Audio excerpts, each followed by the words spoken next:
We should come over here. Well, I'll follow you wherever you go, sir. Right. Bill Goggins, this is the lightning round at the Met Show. Let's cram as many new products as we can into as many videos as we can. All right, your new winches. Now this one has the blue award on it, which means what? That means it was nominated for the Dame. The Dame is the design award at Metz. And this is your super simple power winch. Yeah, exactly. It's available only in one size. It's called the 900. It basically, instead of thinking of just a power ratio, we're trying to organize it based on pulling load, trying to educate the customer that power ratios don't always mean as much when you're in a powered winch as you're just pushing a button. You don't recognize the difference on a handle as you would when you're powered mode. So let me ask you a question. I'll ask you a question about powered winches because you're probably the best guy to ask about it. How to prevent people from breaking their boats when they have powered winches? I mean, how do you know the loads? How do you figure it out? Because I've done that, and I mean, we watched BMW's mask come down the other day. And who knows what did that? But it was right after they went to a powered winch. So, what's the best way to do that when you go to a powered system? Well, the good thing is there's people way smarter than me that have figured out a technological answer, which basically, imagine a fuse in an electrical system. Yeah. So if you have too much wattage going through something and you're about to burn up a light, it'll blow a fuse. Same thing with an electric winch or even a hydraulically powered winch. Basically it's called a power limiter. And so what you'll do is the OEM, if it's a boat builder, would organize the way where you would have a load limiter blow the equivalent of a fuse, but it's a little bit more precise, and you can actually adjust it to whatever load you want. So it'll blow a fuse before you start breaking stuff. So when people retrofit some of their stuff to their boats, it's really worth looking into the actual, real capacity limits that they have for their sheets or their halyards or whatever. Yep. Yeah, and that's one of the reasons instead of naming this a size 50 winch, which is its power ratio, we're talking about it as the winch 900 because that's the kilogram pulling load for it. Got it. But with that, yeah, I mean, typically the Harken network is a good one where we're trying to remain educated on this stuff, so when someone refits, you think that through, but it's a good educational thing. Got it. So Bill, you guys introduced this line of radial winches in Annapolis.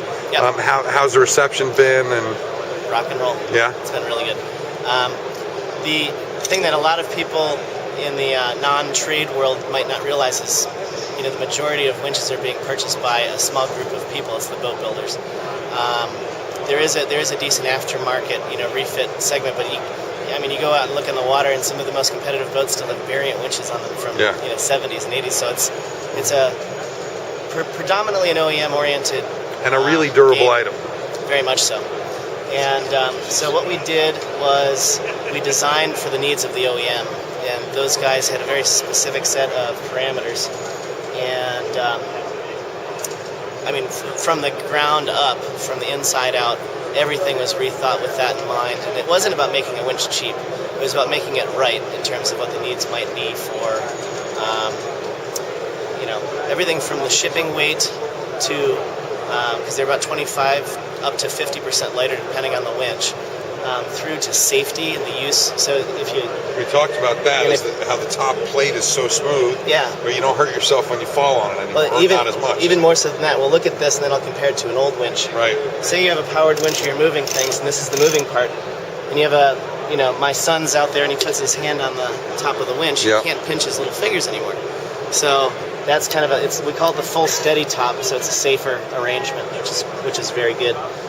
One of our readers asked, where did you guys take the weight out of it? How are you able to take so much weight out of these winches? You might think that it's a BS claim, but it's about the material choice.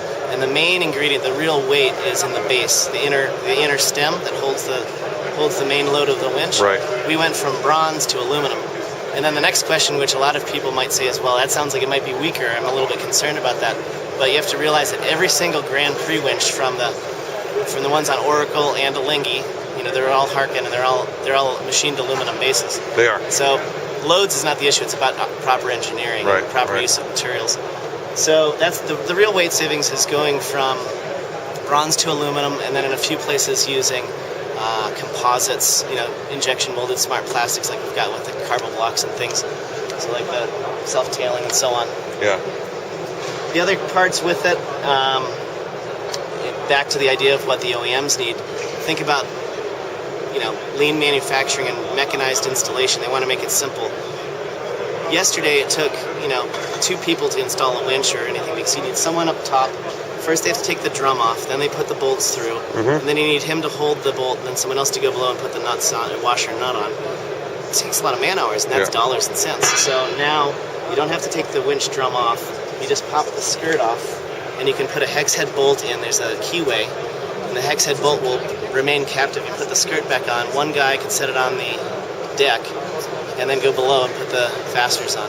So faster, less man hours, and more efficiency. And as you'd see in the auto industry, anything. I mean, the top of the bell curve for us, we look at in terms of volume as the, 30 to 40 foot keel boat, more or less. And it's such a price competitive market for these guys, and they're battling it out. They're always squeezing us for price and everything, so we're trying to be as efficient as we can and still offer a really high quality product. This thing is better than the traditional winches that you'd see in the market. Got it. What else are you excited about this year, Bill? I'm excited about, I'm sticking with winches for a minute. Yeah. Our competitors came out with a redesign, and we left. Where were we? We were at Homatro, who has a brand new winch. Actually, I'm impressed. They've got That's pretty nice. It's a good winch. They've done a lot of thinking. They took a Meisner winch. They bought the Meisner winch company, and built a new exterior. Okay, so where we tried to start from a blank sheet, they took an existing technology and made the exterior quite nice. It's good. There's a few things to consider with the grip. They have a very similar grip to ours, but what's interesting is ours is angled from the bottom right to the upper left. Yeah. You can see it here. It's as if you look at the aluminum, it's harder to see probably with the vid. No, we can see it all right. What's interesting is theirs goes the opposite direction by a much slighter component. But what the difference is by going this way, you're actually making the ease portion smoother, where they have theirs going the other way, which is it's smoother on the in component. You don't notice the difference so much when you're grinding it in as when you're easing it out. Right. So. Gotcha. Anyway, what am I excited about? Yeah. What else are you excited about? I mean, you're a gadget head. Well, I played the card this morning. I ducked out of the show, and I had the most amazing experience. I got to go check out Lionheart under construction. It's the J-boat. Yeah. It's probably 25 minutes northwest of here. I mean, this thing is just... It's being built in aluminum, is that right? Yeah, it's all aluminum. Teak decks, teak everything. I mean, I swear to God, the crew quarters had more beautiful millwork than I'd have in my house. Wow. It's just awesome. And have you guys done the deck hardware for Lionheart? We did all the winches, all the hardware, and all the hydraulics. And before, Robbie takes off, you should talk to him about some of the hydraulics. I think we will. Yeah. That sounds pretty cool. We've had some pictures up of them when they flipped it, and just as the build has gone on. But it's pretty. I mean, all the J-class yachts out there, pretty impressive things to see. Yeah, but on the total opposite end of the spectrum, what gets me more excited is the Nick Hayes saving sailing, momentum you guys have built up. The community has just been awesome.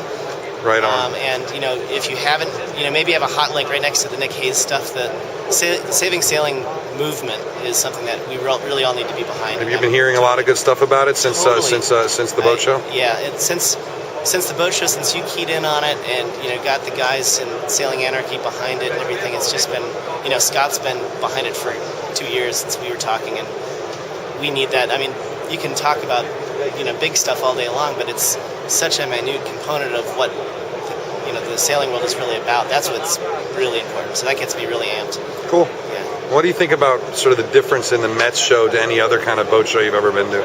This isn't a boat show. No. This is a B2B luncheon. I mean, boat shows are for the consumers, and this is just trade, like you said, B2B. And where can you do that in the center of Amsterdam, which is the party central, and have as much fun and as much business all packed in one place. Yeah. So we tried to find your hotel last night where we heard everything was happening. Where is it? What's the hotel? It's top secret. You have to retinal scan to get in. I'm going to have to give you a little bit of my blood later. And all right, Bill, I'll hook up with your guy and give a little intro to the Harken hydraulics. And thank you much. We appreciate it. Thank you. All right, brother.